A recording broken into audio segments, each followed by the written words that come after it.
So that's where it starts, uphill, after the bridge, 4,500. So to give you a general idea, I think you know it, but still, it is like when you step on the A's, some of the stone might not be strong in the back and they might flip. So it's better to step on the first part, right? And when it's rough texture, it's better to step in the middle so that you will be trapped instead of stepping on the side and slipping, right?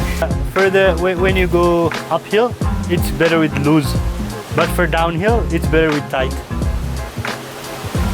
Yeah, it is uphill soon, so.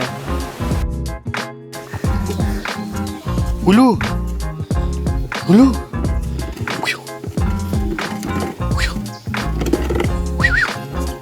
के बोकेको त्यो ऊ to छु त्यो हो कुखुरालाई पानी खुवाउने हो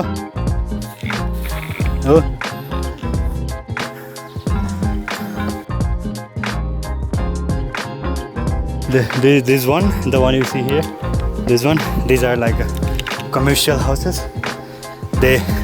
When they started trekking, like tourism business, they started building this kind of buildings like this.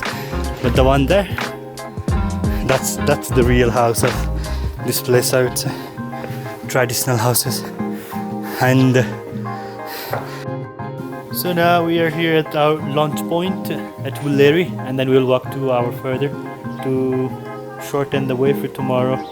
So the launch point, the lunch is coming soon.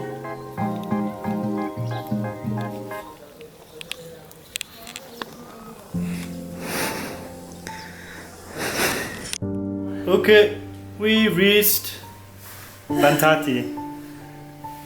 A little bit further from the destination we were targeting. And tomorrow we go to Ghorepani. Yeah? Eureka is happy there? Are you happy? Yes! But the weather is not that happy outside.